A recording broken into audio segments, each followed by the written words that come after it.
NTA के वकील इस तरीके से झूठ बोल रहे हैं, मुझे लगता है इनके झूठ को पहले पकड़ के और इनको एक सही सज़ा देनी चाहिए।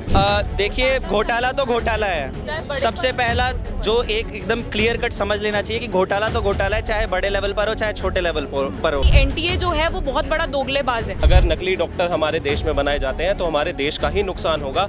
यही लोग जो आज कोर्ट में एनटीए की तरफ से लड़ रहे हैं, यही लोग बाद में जाके डॉक्टरों से इलाज करवाएंगे, इनकी ही किडनियां बेची जाएंगी।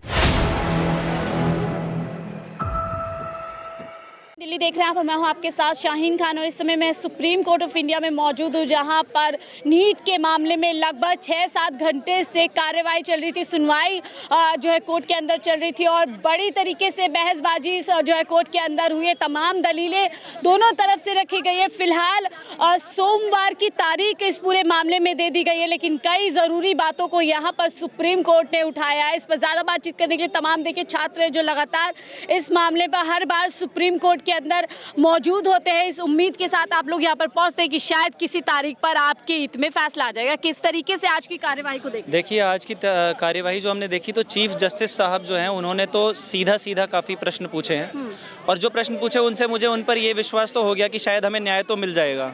पर मैं जो सॉलिसिटर जनरल साहब की स्टेटमेंट्स देख रहा था, उनकी स्टेटमेंट्स में मुझे साफ साफ झूठ दिखाई दे रहा था, क्योंकि उनकी जितनी भी उन्होंने बातें रखी और जो इकोनॉमिक ऑफेंस यूनिट बिहार ने जो रिपोर्ट लिखी है और जो सीबीआई की रिपोर्ट जो कि मीडिया में आई है, वो दो और एक तरफ सॉलिसिटर जनरल साहब की स्टेटमेंट्स, दोनों एक दूसरे की धारा एकदम अलग अलग है।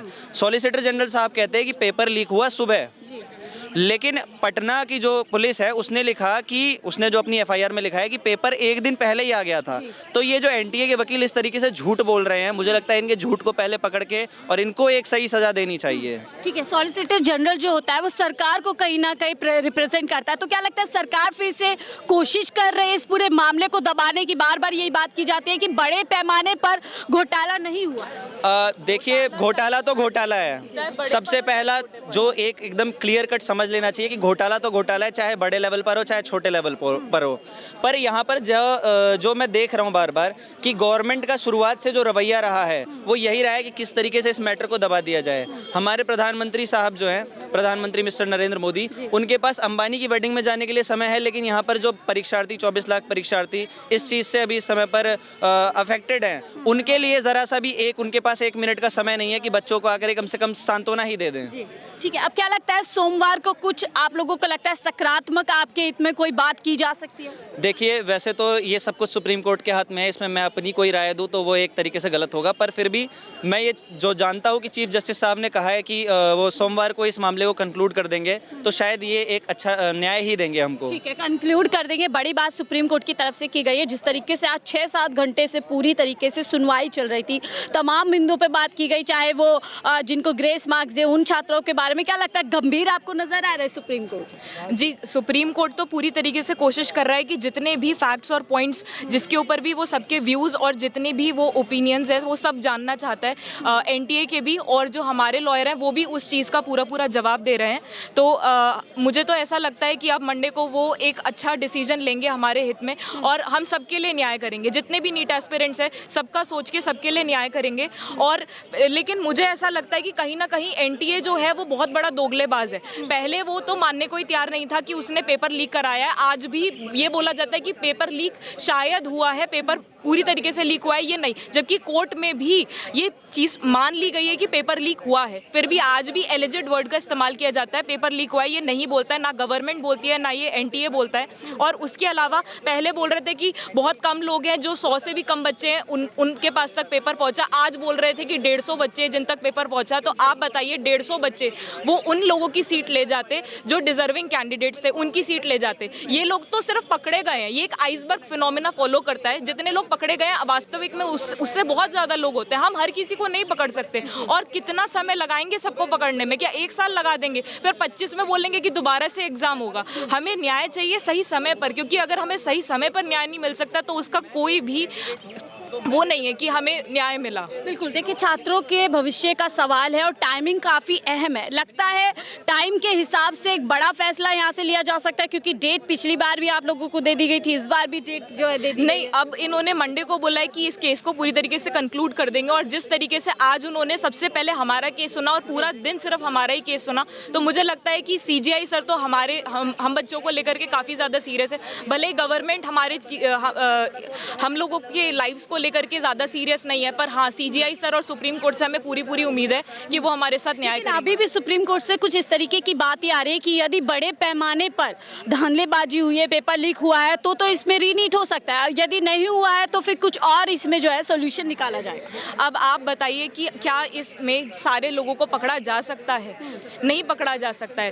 और ऊपर से 150 लोग बोल रहे हैं कि 150 पार नहीं हुआ है, तो कुछ कम होगा 150 में, लेकिन इतने बड़े स्केल पर अगर 150 लोगों को पकड़ लिया गया है, तो आप बताइए कि क्या बड़ा लेवल नहीं, तो कितने पर बड़ा लेवल होता है?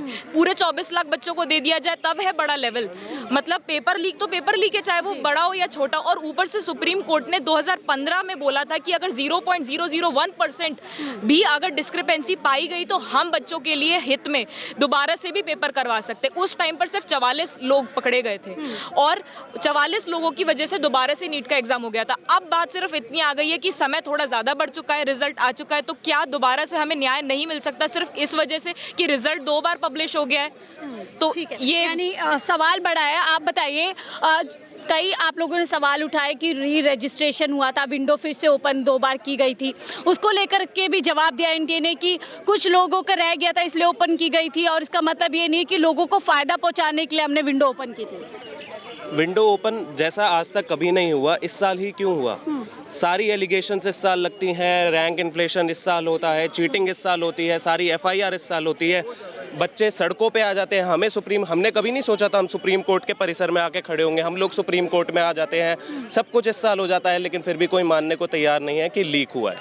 और 9 और 10 तारीख को जो विंडो खोली जाती है 24 दिन बाद, उसमें भी आज एनटीए का झूठ पकड़ा गया। एनटीए ने बोला कि 15,000 बच्चों ने फॉर्म भरा था उसमें, लेकिन आज ही हमने 2 न्यूज़ चैनल इंडियन एक्सप्रेस और दैनिक भास्कर ने उस दिन ही लगभग 11 तारीख को रिपोर्ट पब्लिश करी थी कि 24,246 बच्चों ने फॉर्म भरा है। आज ही हमने उनसे कंफर्म करा है कि एनटीए ने ही उन्हें डेटा दिया था कि 24,246 बच्चों ने फॉर्म भरा है, और आज ही आके एनटीए बोलता है कि 15,000 बच्चों ने फॉर्म भरा है। लगातार अभी भी भ्रमित किया जा रहा है। आपको लग रहा है सरकार की तरफ से जो जवाब दिए जा रहे हैं, एनटीए की तरफ से जो जवाब दिए, क्या लग रहा है पूरी तरीके से कोर्ट को भ्रमित किया जा रहा है? एनटीए तो सरासर झूठ बोल रही है, जैसा कि अभी अनुराग ने भी बताया कि कितने सारे झूठ पकड़े गए हैं एनटीए के। 150 नंबर बताया जा रहा था कि जो बेनिफिशरीज हैं वो 100 तक हो सकते हैं। आज ही उन्होंने अपना पक्ष बदल दिया कि 150 बच्चे बेनिफिशरीज बन सकते हैं, जो कि ऑब्वियसली बहुत बड़ा नंबर है, लेकिन बेनिफिशरीज का नंबर इतना ही नहीं है, ये कम से कम 15 से 20,000 का नंबर है। और जैसे कि 2015 की रिपोर्ट में सुप्रीम कोर्ट ने बोला था कि अगर एक भी बच्चा बेनिफिशियरी बनता है तो पेपर को पूरा रद्द करके दोबारा कराया जाना चाहिए। तो अगर ये नंबर 150 भी है तब भी ये पेपर को रद्द किया जाना चाहिए और पेपर को दोबारा कराया जाना चाहिए। ठीक है, हम इस मामले में देख रहे हैं सीबीआई लगातार कार्यवाही कर रही है। आज भी जो है एम्स के जो बिहार एम्स है वहाँ के 4 डॉक्टर पकड़े गए हैं, कुछ छात्रों को भी इन्वॉल्वमेंट सामने आ रही है, तमाम तथ्य सामने है, लेकिन उसके बावजूद इस तरीके से बताया जा रहा है कि छोटा मोटा जो है यहाँ पर जो है धांधलेबाजी हुई है, कोई बड़ी बात नहीं हुई है। सीबीआई लगातार गिरफ्तारी कर रही है, लगातार अपनी इन्वेस्टिगेशन कर रही है, लेकिन फिर भी वो लोग अपनी रिपोर्ट में हमेशा यही लिखते हैं कि लीक लोकलाइज्ड है। लीक लोकलाइज्ड कैसे हो सकता है जब हज़ारीबाग से लेके आज सुप्रीम कोर्ट में एनटीए के सॉलिसिटर जनरल ने भी बोला कि हज़ारीबाग से पेपर लीक हुआ, व्हाट्सएप पे भेजा गया पटना। तो पटना में अगर भेजा गया तो वो लोकलाइज्ड कैसे हुआ? क्योंकि अगर हजारीबाग से पटना जा सकता है तो वो तो कहीं भी फैलाया जा सकता है ना। कई तथ्य सामने आ रहे, 6 दिन तक पेपर जो है जो लोग हैं उनके साथ में रहा है। तमाम इनके चल के आखिरी सवाल और बहुत ज़रूरी सवाल, क्या लगता है जो आज दलीलें पेश की गई है, जो आर्ग्यूमेंट अंदर चला है, उसके चलते क्या लगता है रीनीट जो है अनाउंस हो सकता है? जैसे कि आज केस कंक्लूड होते हुए सीजेए सर ने बोला कि पटना की एफआईआर कॉपी हमें मंडे तक सबमिट करें। इसका मतलब ये है कि अभी तक उनके सामने सारे तथ्य रखे ही नहीं गए हैं, सारे डॉक्यूमेंट्स रखे ही नहीं गए हैं, जिससे वो एक फाइनल कंक्लूजन दे सके। और CJSR ने आज बोला भी कि हमारे पास लीक लोकलाइज्ड है, जैसा कि सॉलिसिटर जनरल बोल रहे हैं, तो हमारे पास सिर्फ स्टैटिस्टिक्स रह जाते हैं जिसके बेसिस पे हम कोई डिसीजन दे सकते हैं। तो क्या पूरे पेपर को रद्द करना सही होगा? हाँ ठीक है, उसके बेसिस पे सही नहीं होगा, लेकिन अगर आपके पास सारे तथ्य रखे जाएंगे तो आप भी मान लेंगे कि पेपर लीक लोकलाइज नहीं है और पेपर को रद्द किया जाना चाहिए। आप लोग अभी भी विश्वास में हैं कि आप लोगों को फैसला आपके हित में मिल हाँ, सकता है? फैसला हमारे हित में आना चाहिए, क्योंकि अगर नकली डॉक्टर हमारे देश में बनाए जाते हैं तो हमारे देश का ही नुकसान होगा। यही लोग जो आज कोर्ट में NTA की तरफ से लड़ रहे हैं, यही लोग बाद में जाके डॉक्टरों से इलाज करवाएंगे, इनकी ही किडनियाँ बेची जाएंगी। तो मैं उनसे भी बोलता हूँ कि उनकी तरफ से लड़ने की बजाय हमारी तरफ से लड़िए और हमें वो न्याय दिलाइए। ठीक है, बहुत बहुत शुक्रिया हमसे जुड़ने के लिए। तमाम छात्र हैं जो आज यहाँ सुप्रीम कोर्ट में इस उम्मीद के साथ आए थे कि शायद बड़ा फैसला यहाँ से लिया जा सकता है। जिस तरीके से 6-7 घंटे कार्यवाही कोर्ट के अंदर होती है, तमाम सुनवाई होती है, उसके बीच लगा था, लेकिन अभी फिलहाल तारीख मिल गई है और बोला जा रहा है कि शायद सोमवार को पूरा मामला कंक्लूड कर करके बड़ा फैसला लिया जा सकता है। इसी उम्मीद के साथ लगातार छात्र हैं। बहरहाल सोमवार को देखना होगा कि इस पूरे मामले में क्या कुछ आगे जो है सुप्रीम कोर्ट की ओर से कहा जा सकता है। फिलहाल के लिए मुझे दीजिए इजाजत। मैं शाहीन खान, 4 PM दिल्ली के लिए सुप्रीम कोर्ट से।